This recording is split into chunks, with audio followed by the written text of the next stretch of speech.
विदिताखिल शास्त्र सुधा जलधे महितोपनिषत् कथितार्थ निधे हृदये कलये विमलं चरणं भवशंकर देशिकमे शरणम् करुणावरुणालय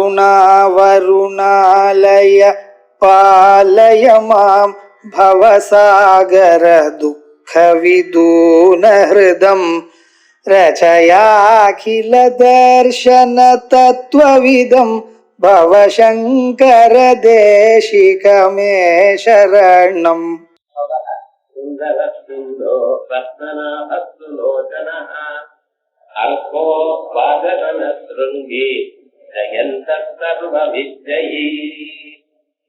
सुवर्णबिन्दुरक्षोभ्यः सर्ववागीश्वरेश्वरः महाक्रतो महाधर्तो महामौतो महानिधिः.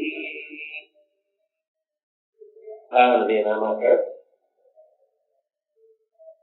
பரம பவித்திரமான நாமக்கள். பகவான நினைச்ச மாத்திரத்தினால மனசுல இருக்கக்கூடியதான எல்லா தூய எண்ணங்கள்லாம் போய் பரம பவித்திரமாக மனசாகும். பகவானுடைய ஸ்வரூபம் சாஸ்திரங்கள்ல சொல்லும் பொழுது ஹரேர் ஹரதி பாபானி துஷ்ட சித்தைர் அபிஸ்மிருதா. அவருடைய நாமாக்களை நினைச்ச மாத்திரத்தினாலே எல்லா பாபங்களும் போகும். ஸ்மரணமாத்திரேன வேற ஒண்ணும் வேண்டாம், ஸ்மரிச்சா போறோம். வாக்கால சொல்லவும் வேண்டாம், அதை ஸ்மரிச்சா போறோம். அப்படிப்பட்டதான பகவானுடைய திவ்யமான நாமாக்கள்ல ஒரு நாம அர்க்கஹான்னு நேற்று சுலோச்சனஹா வரைக்கும் பார்த்தோம். அழகான கண்களை உடையவர், அழகான பார்வையுடையவர் சொன்னோம். அதற்கு அர்க்கஹா உலகத்துல எல்லோராலையும் பூஜிக்கப்படுகிறார். எல்லோராலையும் எப்படி பூஜிக்கப்படுகிறார்? மன சந்தோஷம். சில பேரை பூஜை பண்ற வேற வழியிலேயே கடனேன்னு. உத்தியோகத்துல நமக்கு பிடிக்காத ஆபீசரா இருந்தா என்ன பண்றோம்? குட் மார்னிங் சொல்லித்தான் ஆகணும். என்ன பண்றது? கடனேன்னு சொல்றேன். அது போல இல்ல, எல்லோரும் சந்தோஷமாக பகவான ஆராதிக்கிறார். யாரு? நீங்களும் நானும் மட்டும் இல்ல, பிரம்மாதி தேவதைகள் உட்பட. ஏன்? உலகத்துல ஒவ்வொருத்தருக்கும் அவளுடைய செயலை செய்வதற்கு உள்ள அவர் இருக்கணும். நீங்க கண்ணால பாக்கணும், காதால கேட்கணும்னு உள்ளூரும் ஒரு சைத்தன்யம் இருந்தாத்தானே நடக்கும். சக்தி இல்லாதவன நீங்க என்ன பண்ண முடியும்? மனுஷனுக்கு ஏதோ ஆகாரம் சாப்பிடுறான், உட்கொண்ட ஆகாரமானது ஜீரணமாயி அதுகளுக்கு சக்தியை கொடுத்து எல்லா செயலும் பண்றதுக்கு வேண்டியதான ஒரு திறமையை கொடுக்கிறார். பார்த்தீங்களா? அந்த திறமை நமக்கு மட்டும் இல்ல, உலகத்தை படைக்கக்கூடியதான திறமை பிரம்மதேவருக்கு வரணும், உலகத்தை அழிக்கக்கூடியதான திறமை பரமேஸ்வரனுக்கு வரணும். இப்படி எல்லோருடைய சரீரத்திலையும் இருந்து கொண்டு அவாவா என்னென்ன செயல்களை பண்ணணுமோ அதுக்கு தகுந்ததான திறமையை கொடுத்து அத்தனைக்கு இல்லாம அவன் மனசுல ஒரு சந்தோஷத்தை கொடுக்கும். மனசுல ஒரு நிறைவு இருந்தா தான் எல்லா காரியத்தையும் நல்லா பண்ண முடியும். அந்த நிறைவையும் அவர் கொடுக்கிறார். அவர் என்ன எதிர்பார்க்கிறார்? நீங்க அவரை நினைக்கணும். நம்ம மனசுல அவர் கொஞ்சம் இடம் கொடுக்கணும். அது போறோம். அதனால எல்லோராலையும் துதிக்கப்படுகின்ற காரணத்தினால் அவருக்கு அர்த்த பூஜாயாங்கிற தாது. அதுக்கு மேல கர்மணி கஞ்சபத்தை சஜவுன்னு ஒரு சூத்திரத்தினால குத்துவம் வந்து அர்க்கான அர்த்த பூஜாயாங்கிறது. எல்லோராலையும் பூஜிக்கப்படுகிறவர் அப்படிங்கிற அர்த்தம். எல்லோரும் அவரை பூஜிக்கிறார் சார், நல்லா இருக்க. அவர் என்ன பண்றாரு எல்லோருக்கும்? அதான் வாஜசன அர்க்கோ வாஜசன ஸ்ருங்கி.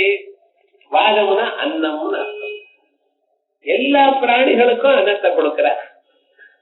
அந்த அன்னமானது ஏதாவது ஒரு பிராணி ஆகாரம் இல்லாம பிராண விட்டான்னு இருக்கோம். அப்பப்ப பேப்பர்ல ஸ்டார்வேஷன் டெத்னு போடுறானே தவிர அவளுக்கு ஏதோ கிடைச்சிருக்கு.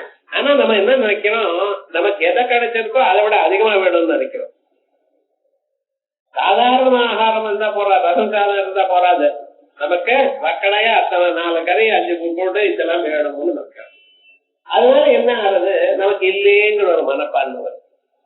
சாதாரணமாக நமக்கு எது கிடைச்சதோ அதை பகவானுக்கு நிவேதனம் பண்ணி நம்ம சாப்பிடணும்னு ஆரம்பிச்சா மனசுக்கும் சந்தோஷமா இருக்கும். நீங்க உட்கொள்ளக்கூடியதான பதார்த்தம் சரீர ஆரோக்கியத்துக்கு மட்டும் இல்ல, மன சந்தோஷத்துக்கும் ஏற்படும். அதனாலதான் மன சந்தோஷமா ஏற்படணும்ங்கிறதுக்காகவே நிம்மதியா சாப்பிடணும். அவசரமா சாப்பிடுறது அப்படி எல்லாம் பண்ணக்கூடாது. அந்த சமையல் பண்ணும் பொழுது பகவன் நாமாவை சொல்லிட்டே சமைக்கணும். காவலர் எழுந்துக்கும் பொழுதே இந்த மார்கழி மாசம் பஜனையோட எழுந்துக்கிறாரோ இல்லையோ பகவன் நாமாவை சொல்லி அந்த சூரியோதயத்துக்கு முன்னால அவரை பூஜை பண்ணிவிட்ட சுட சுட பொங்கல் சாப்பிட்ட. ஏன்னா வெளியில குளிரா இருக்கும் இல்லையோ, சுட சுட பொங்கல் சாப்பிட்டு அது வரைக்கும் அந்த மனசுல பகவானையே நினைச்சுட்டேன். அதுக்கப்புறம் எல்லா காரியங்களும் பண்ணி நிம்மதியா நம்ம சாப்பிடணும்னு. இந்த சாப்பாடு ஆகாரம் நிம்மதியா உட்கொண்டோமையானால் மனசு நிம்மதியை பெறும். ஆனா அன்னமயம் மிதோமிய மனா ஆபோமய பிராண தேஜோமயி வா. அன்னமயம் மிதோமிய மனா, உங்க மனசானது எப்படி இருக்கணும்ங்கிறது நீங்க உட்கொள்ளக்கூடியதான ஆகாரத்தை பொறுத்து இருக்கு.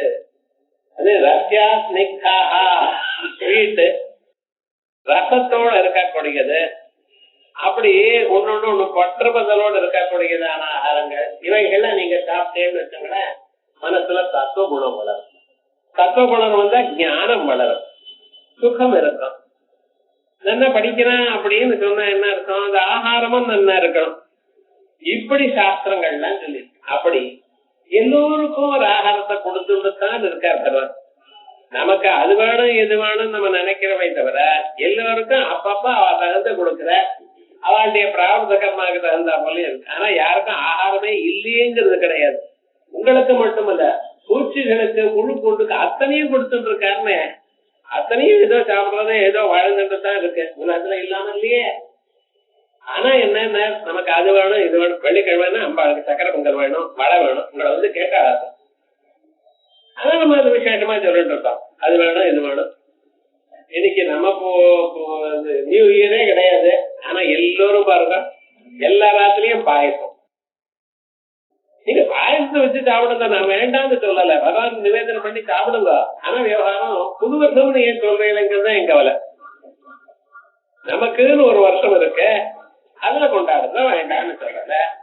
இந்த இது கொண்டாட வேண்டாம்னு சொல்லல, பாயசம் சாப்பிடுங்க, சக்கரை பொங்கல் வச்சுங்க, எல்லாம் பண்ணுங்க. ஆனா புது வருஷம்னா கொஞ்சம் ஒரு மாதிரி இருக்கு, வேற ஒண்ணும் இல்ல. இப்படி விசேஷமாக எல்லோருக்கும் உலகத்துல இருக்கிற சகல பிராணிகளுக்கும் அன்னதாதாவா இருக்கிறத அவர் தான். அதனால அவருக்கு வாஜதனா, வாஜம் அன்னம் அர்த்தினாம் சதோதி, எல்லோருக்கும் அன்னத்தை தருகிறார். அதனால அவருக்கு என்ன பேரு, வாஜதனா ததாதி வாஜதனா. அதுக்கப்புறம் பகவானுக்கு ஸ்ருங்கின்னு பேரு. இந்த ஸ்ருங்கின்னு என்ன, கொம்புள்ளவன் அர்த்தம். சாதாரணமாக தஞ்சாவூர் டிஸ்ட்ரிக்ட்ல வச்சிருப்பா, ஏன்னா அவர் கொம்பு இருக்கோ, இது கொம்பு இருக்கோன்னு விலட்சணமானவன் ஒரு அர்த்தம், அவ்வளவுதான். ஏன்னா அவர் அவ்வளவு பெரியவரா, அது கொம்பு இருக்க தலையில அப்படின்னு கேட்பார். அந்த கொம்பு இருக்கோன்னு கொம்புள்ளவன் ஒருத்தர் இருக்க, யார, எங்க மகாவிஷ்ணு. என்ன சார் அவருக்கு கொம்புன்னார், அவர் வராகாவதாரம் பண்ணினார். அந்த வராகாவதாரத்துல பூமியே அப்படியே கீழே இருந்து அப்படியே சமுதிரத்தை கொண்டு வந்திருக்கார் வழிகள். பிரம்மதேவர் உலகங்கள்லாம் படைச்சார், எல்லா உலகங்களும் இருக்கு, அதாவது இயற்கையாகங்கள்ல பண்ணி சௌக்கியமா இருந்துட்டு இருக்கா. கொஞ்ச நாளா இருந்தா போல இருந்த இவரு யாகமும் நடக்கலையே, ஒரு பூஜையும் நடக்கலையே. தேவதைகளுக்கு ஒண்ணும் வரல, அவளுக்கு யஜ்ஞபாகம் ஒண்ணும் வரல. அப்ப தேவதைகள் பாக்குறா, என்னாச்சுன்னு, உலகத்துல யாருமே பூலோகத்துல யஜ்ஞபாகம் பண்ணலையே, இவன் வேலிகள் எல்லாம் பண்ணி அவளுக்கு கொடுத்ததான் அங்கே ஆகாரம் ஆகும். அது என்னாச்சு, யாருமே பண்ணலையே, என்ன ஆச்சுன்னு பார்த்தா பூமியே காணும். ஏதோ பென்சில் காணாம போகும், ரப்பர் காணாம போகும், அதுல பூமி காணாம போயிடுதுன்னு எப்படிதான் இருக்கும். உலகம் முழுக்க பார்த்தா வெறும் ஜலம் தான் இருக்கு, பிரளய பயோதி ஜலே, பூமியே காணும். என்னடா பண்றதுன்னு தெரியல. பிரம்மதேவர்கிட்ட போய் முறையிட்டா. அவ என்ன பண்ணினா, அவருக்கு என்ன தெரியும், படைக்கதானே தெரியும், படைச்சது காணாம போயிடுச்சு, என்ன பண்றது, மகாவிஷ்ணுட்ட போனார். மகாவிஷ்ணு சொன்னார், ஒண்ணும் கவலைப்படாதீங்க, போயிட்டு வாங்க அப்படின்னு. அவரு சமாதியில பார்த்தார். இந்த பூமண்டலத்தை எல்லாம் பாயாட்டம் சுருட்டி ஹிரண்யாட்சன் ஒருத்தர் அவர் சமுத்திரத்துக்குள்ள உட்காந்து எத்தனை வீட்டுல வச்சுட்டார். யாரோ மனுஷங்களுக்கெல்லாம் கொஞ்சம் கொஞ்சம் ஆசை இருக்கும், ஏதோ இன்னொருத்தருக்காக நமக்கு வேணும், நம்ம எல்லாத்த விட பணக்காரனா இருக்கணும், இவ்வளவுதான். அவனுக்கு ஆசை என்னடா, உலகம் முழுக்க எனக்கே ஆகணும், வேற யாருக்கும் இருக்கக்கூடாது அப்படிங்கிற ஒரு ஆசை எல்லாத்தையும் மடிச்சு உள்ள வச்சுட்டார். பூமி காணும் சரியா அப்படி இருக்கிறக்காக மகாவிஷ்ணு ஒரு க்ஷணம் என்ன பண்ண, பிரம்மதேவனுடைய மூக்குல இருந்து ஒரு தூரம் துணித, அங்க மூக்குல இருந்து ஒரு சின்ன சைஸ்ல ஒரு வராக பன்னியானது ஏற்பட்டது. அது அங்கிருந்து கீழே விழறதுக்குள்ள தபேன்னு விழறதுக்குள்ள யானை சைஸுக்கு வளர்ந்ததும் அவ்வளவு வேகமா வளர்ந்ததுங்கிறது பாகவத்தில். அப்படியே நேர கீழே வந்த தபேன்னு ஜலத்துக்குள்ள போனார். போன சத்தத்துக்கு அந்த ஹிரண்யாட்சன் அவன் பார்த்தான். அவன் என்ன பண்ணினான், சண்டைக்கு வந்துட்டான். யாரப்பா இப்படி, நான் இருக்கிற காலத்தை என்னை விட சத்தம் பண்ணிட்டு சமுத்திரத்தை குதிக்கிறவர் யார் அப்படின்னு நினைச்சுட்ட வெளியில சண்டைக்கு வேற வந்தது. இவன் 2 பேருக்கு சண்டை வந்தது. அதுல அந்த ஹிரண்யாட்சனை கொண்டு அந்த பூமியை தன்னுடைய மூக்குல இருந்து எடுத்து வெளியில கொண்டு வந்து ஆதி வராக ஸ்வரூபம் அப்படின்னு பேரு. அதே போலயே பிரளய காலத்துல பிரபஞ்சம் முழுக்க எங்கேயும் ஜலமாயிடுறது. இப்ப ஜலமாகும் பொழுது என்ன பண்ணினார், இந்த வேதங்களை ரட்சிக்கணும், அதே போலயே சப்தர்ஷிகளை ரட்சிக்கணும். ஏன்னா மறுபடியும் அடுத்த திருஷ்டி வரணுமே, அதற்காக ஒரு ஓடத்துல இவாள்லாம் வச்சுண்டு அப்படியே வந்து எங்க அந்த குருவாயூர்னு ஒரு இடம் இருக்கு பார்த்தீங்களா, அங்கே கொண்டு வந்து நிறுத்தினாரா. அந்த மீனாவதாரம்னு சொல்றல, அந்த மீனாவதாரத்துல அந்த மீனுக்கும் ஒரு கொம்பு இருக்கு, அந்த கொம்பை புடிச்சுட்டு அப்படியே அதை கொண்டு வந்து அங்க நிறுத்தின. அதான் அந்த இடத்துல அதான் குரு அங்க இருக்க, இந்த வாயு அங்க இருக்க. இவ 2 பேரும் சேர்ந்ததுனால குரு வாயூர், குரு வாக புராதீஸ்வரர் அப்படி. அதற்கு பிறகு அங்கே மகாவிஷ்ணுடைய ஒரு ஸ்வரூபம் ஏற்பட்டதாகவும் சாந்திரானந்தாபோதாத்மகம் அனுபவிக்கும் காலதேசாவதித்யாம் நிர்முக்தம் நித்யமுக்தம் நிகமசதசஹஸ்ரேண நிர்தாஸ்யமானம் அஸ்பஷ்டம். ஸ்பஷ்டமா இல்லையா வரும் அங்கே பிரளய காலத்துல எப்படி இருக்கா, ஆனா ஸ்பஷ்டமாத்திரே புனருரு புருஷார்த்தாத்மகம் பிரம்ம தத்துவம், எல்லோருக்கும் புருஷார்த்தத்தை கொடுக்கக்கூடியதான பிரம்ம தத்துவம். தத்தாவஸ்பாதி சாட்சாத் குரு பவனபுரே அந்த பாக்கியம் ஜனானாம். நீங்க பண்ணினதான பாக்கியம். இந்த ஜென்மாவில மாநில பிறகு எடுத்திருக்கேன், ஒரு தடவை போய் குருவாயிட்ட பார்த்துட்டு சுவாமிய பார்த்துட்டு அவ்வளவு அழகுன்னு சொல்ற. காரணம் என்ன தெரியுமா, நம்ம புண்ணியங்கள்லாம் சேர்ந்து அங்க இருக்கான்.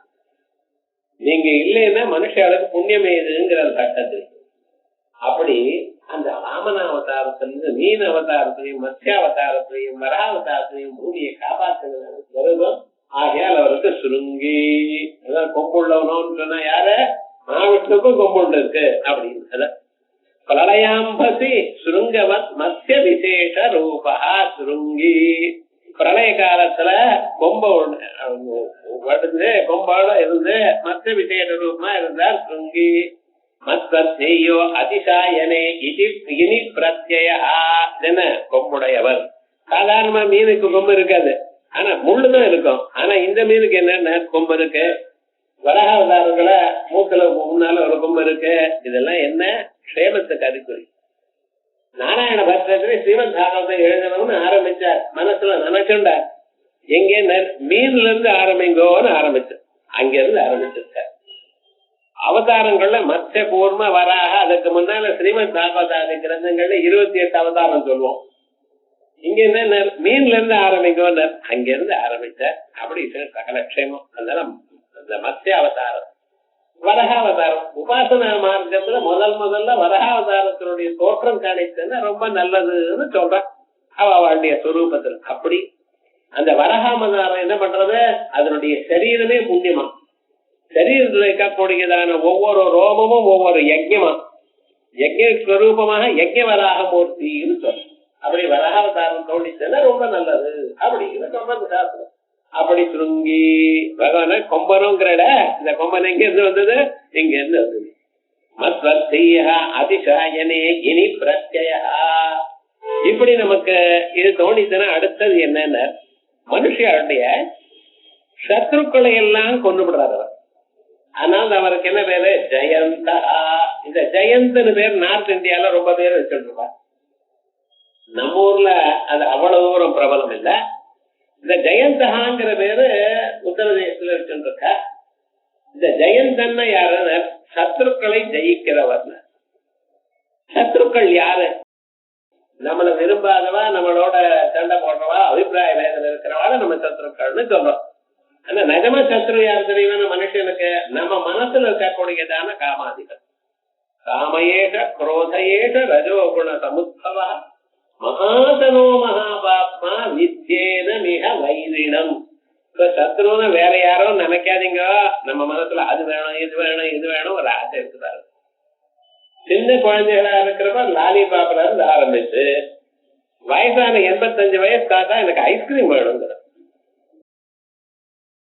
எப்போ ஒரு நாள் வேணா போனா போறதான் சொல்லலாம். டெய்லி வேணும்னு கேட்டா தான் வம்புன்னு. ஜனங்களுக்கு இது வேணும் அது வேணும் இந்த ஆசை இருந்துட்டே இருக்கிறதுல ஆசையோட இருந்தா போறாது.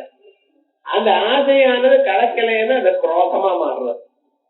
நமக்கு கிடைக்காம யாரு விட்டானா ஒரு விட்டனே வேற ஒரு செய்தி பார்த்துக்குவேன் அப்படிங்கிற பார்த்தா அது இருக்கக்கூடாது. அதனால இந்த காமம், குரோதம், லோகம், என்னுடைய காசு ஒரு பைசா செலவாகக்கூடாது. மேல மேல வளர்ந்துட்டே இருக்கணும். மற்றவாழ்டைய காசு செலவாயிட்டே இருக்கணும். மற்றவாழ்டைய காசு நான் வாழணும் இப்படின்னு நினைக்கிறவா இருக்கிறதுல இது நம்ம ஊர்ல இப்ப தோன்றதில்ல. ஆனா அவ பண்ணக்கூடியதான செயல் அப்படிதான் இருக்கு. வெளியில பார்க்கும்போது அவன் ரொம்ப தாராளமா செலவு பண்றா போல இருக்கு. பாருங்க, இந்து பேப்பர் முழுக்க பார்த்தேன்னா நியூ இயர் சேல்ங்கிறான். அதுல என்ன என்ன வாங்கணும் தெரியல, எல்லாமே இருக்கு. இருந்தாலும் வாங்காம அட்வைஸ் பண்ணிட்டு இருக்கான். ஜனங்களுக்கு பாருங்க 50% ஆஃபருங்கிறான். எனக்கு புரியல. இத்தனை நாளா 2 மடங்கு வச்சுதானே வித்துருக்கேன். அவன் இல்லைன்னா இப்ப 50% ஆஃபர்ல அவனுக்கு அதையும் வச்சானா அவனுக்கு லாபம் இல்லாம நஷ்டத்துக்கு யாராவது பண்ணுவானா? அவன் வேலைக்காரனுக்கு சம்பளம் கொடுக்க வேண்டாமா? பொருள் கொடுக்க வேண்டாமா? ஆனா நம்ம எல்லாம் படிச்சவா தான், யாரும் குறைச்சல் இல்ல. அவன் எக்கனாமிக்ஸே படிச்சிருக்கான். ஆனாலும் ஏதோ ஒரு 50% அவன் ஏமாந்து போய் வாங்குறான். ஒண்ணுமே சொல்ல முடியல. விவகாரம் என்னன்னு அவளுக்கு ஏதோ ஒண்ணு காமிச்சா ஏதோ சுலபமா பரத்ததா விலைக்கு வர்றதுங்கிற ஒரு அபிப்பிராயத்தை வாங்கி விடுறா விவகாரம். இதுதான் லோகம்னு சொல்ல. நமக்கு லோகம் இல்லையே, நம்ம சாதாரணமா தான் இருக்கோம், எல்லாருக்கும் தானமா கொடுக்கறோமே அப்படி இருக்கவே நினைக்கிறோம். ஆனா நம்ம மனசுல லோகம் இருக்கா இல்லையான்னு பாத்துக்க வேண்டாமா? பாத்துன்னா தெரியும். மதம் எனக்கு சமானமா யாராவது இருக்கானா?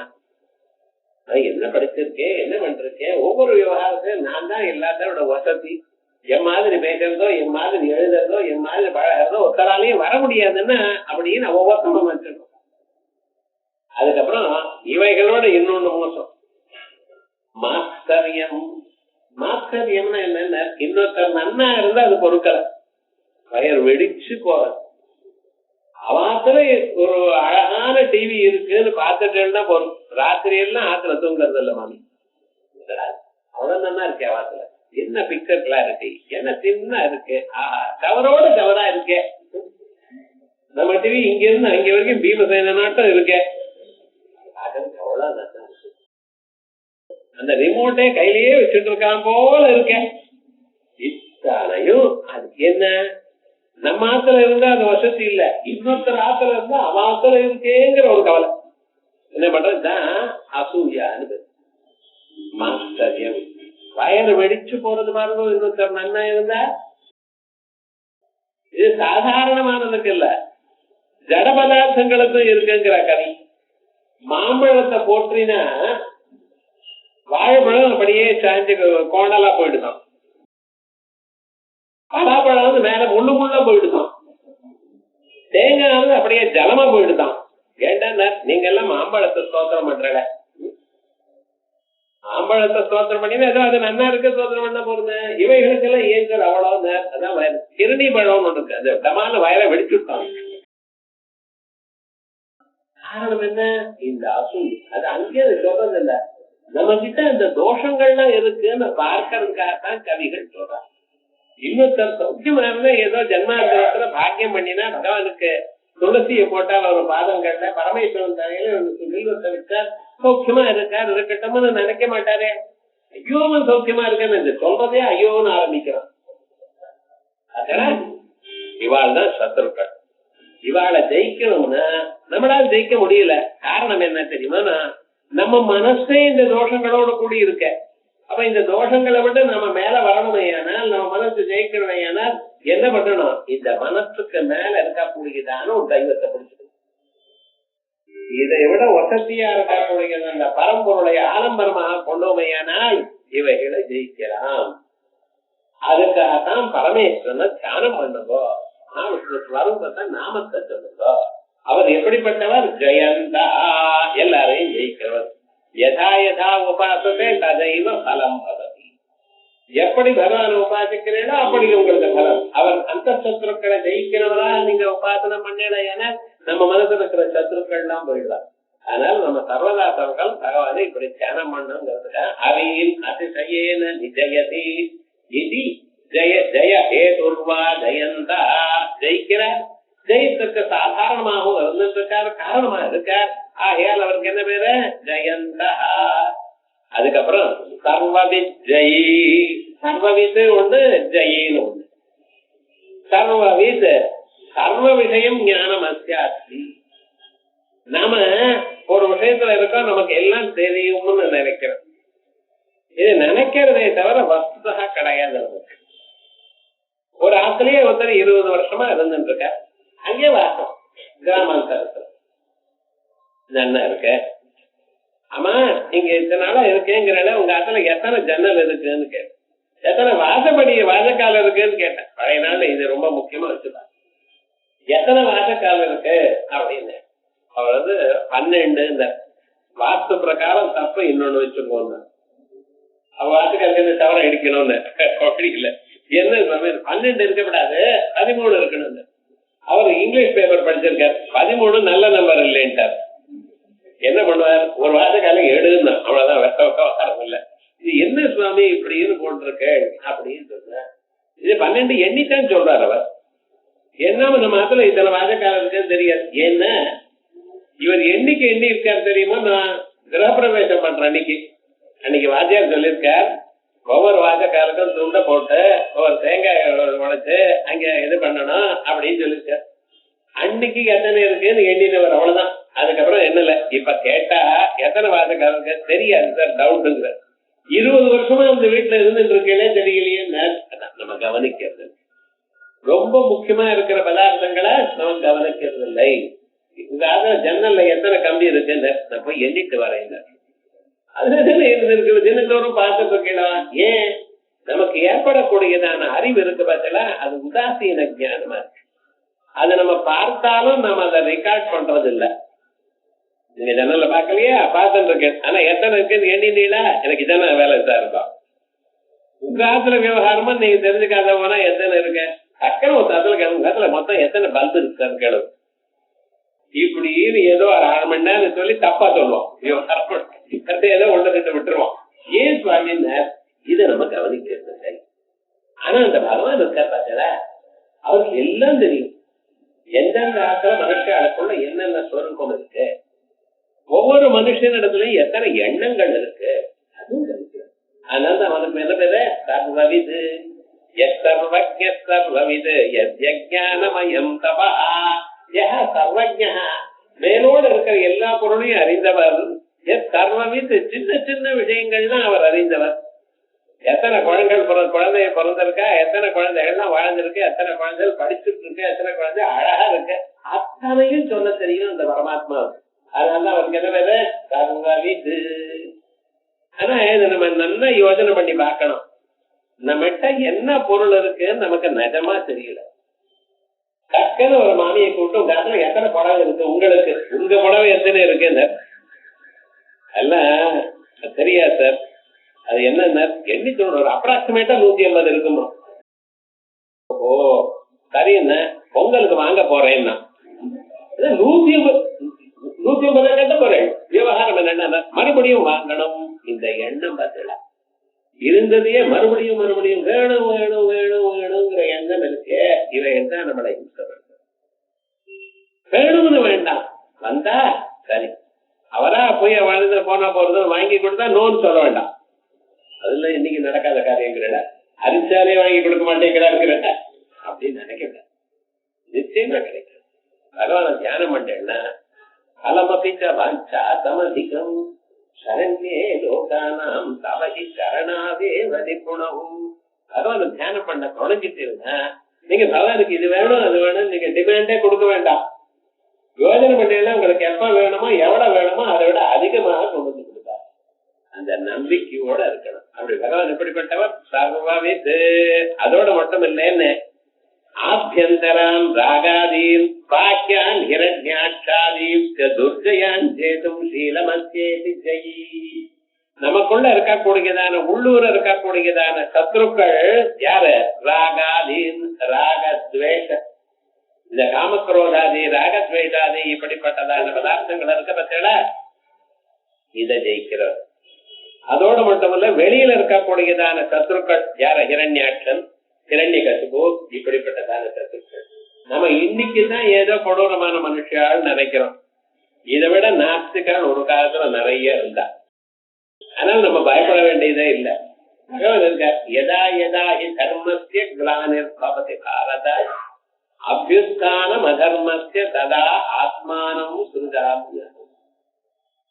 பகவான கண்ணே இல்லையோ, பகவான் தூங்கிட்டு இருக்காரோ எத்தனை பேர் சொல்றா பார்த்தா? அல்ல, சும்மா ஒவ்வொரு சந்தர்ப்பம் வரும் பொழுது தானா வந்துதான்.